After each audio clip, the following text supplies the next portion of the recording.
Guys అందరం కలిసి bike మీద ఎక్కడికెళ్తున్నాం అనుకుంటున్నారా? సండే కదా! సో, ఫిషెస్ తెచ్చుకుందాం అనేసి ఫిష్ మార్కెట్‌కైతే వెళ్ళాము. ఇక్కడ కొరమీను, అలాగే నార్మల్ ఫిషెస్ చాలా రకాలున్నాయన్నమాట. రొయ్యలు, అలాగే ఇంకా వేరే చేపలు కూడా ఉన్నాయి. మేమైతే నార్మల్ చేప ఒకటి తీసుకున్నాం. దాని పేరు నాకైతే తెలీదు.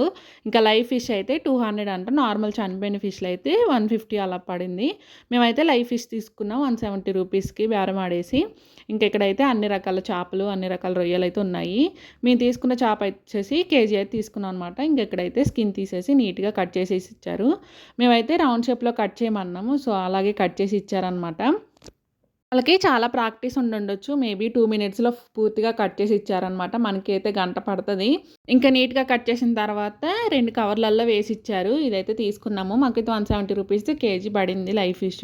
ఇంకా ఇక్కడైతే ఫిష్ మార్కెట్‌లా లేదు. ఇదైతే ఒక సంతలాగుందనమాట. ఇంకా ఇంట్లో కావాల్సిన అన్ని సామాన్లున్నాయి. అలాగే పిల్లలు తీసుకోవటానికి బొమ్మలు ఇంకా అన్నీ ఉన్నాయన్నమాట. ఇంకా అవి తీసుకొని మేమైతే మెడికల్ షాప్‌కెళ్ళాం. అపోలో మెడికల్‌కి. ఇంకా అక్కడ వచ్చేసి మా బాబుకైతే బూస్ట్, అలాగే నాకొచ్చేసి ఐ మాస్క్ అయితే తీసుకున్నారు. వీడియో నచ్చితే like, share and subscribe. Bye.